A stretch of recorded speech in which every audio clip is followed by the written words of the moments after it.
Viewers, this is your world, building creative minds for synergy, powered by Universal Empire. Today, we shall be looking at Eradicating Ethnic Crisis in Nigeria, Part 4. I am your uncle, Sir Bambam. In today's edition, we shall be throwing our weight totally to resolving the controversy on ground over who to blame concerning Nigerian situation. Unfortunately, as terrible as the situation in the country regard ethnic affiliation or ethnic hatred, no single person is owning up or accepting blame. Rather, everyone is throwing blame to one another. The masses are complaining that the politicians are responsible for the ethnic hatred in the land, while the politicians are saying they are not responsible, but the masses.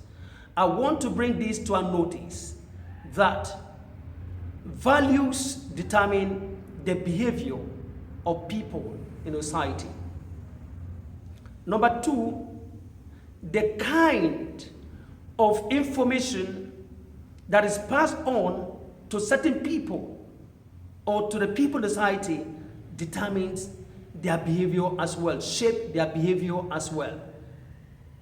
Finally, I would like us to borrow the philosophy of Abraham Lincoln to his people. He said, and I quote, "Americans should not think of what America should do for them, but what they should do for America."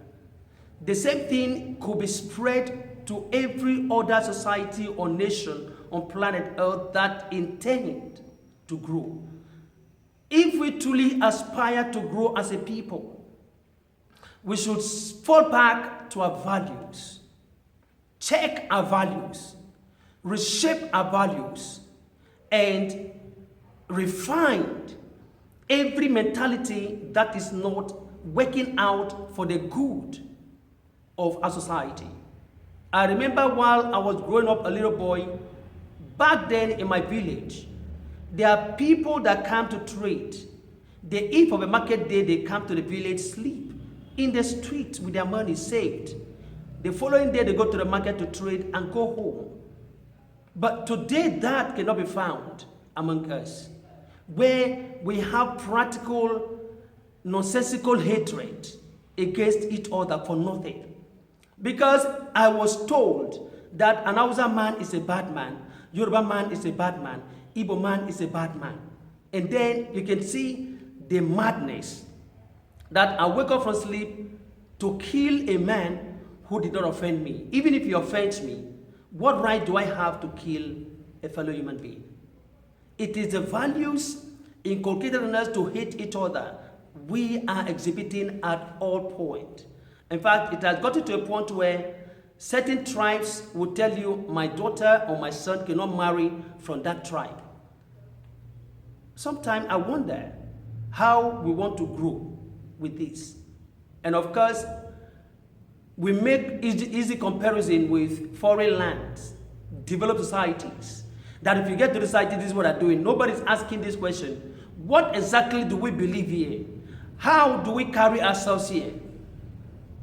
Meanwhile, wickedness or goodness is in the individual. If you get to Igbo land, they are wicked people and they are good people. If you get to Hausa land, they are wicked people, they are good people. If you get to Yoruba land, they are wicked people and they are good people. How dare you attribute certain traits to certain tribe? It is not. Trait is in the individual. We need to come up with the decision now to kill ethnic hatred among us. It is this ethnic hatred the politicians are using as tool to hold the entire nation captive.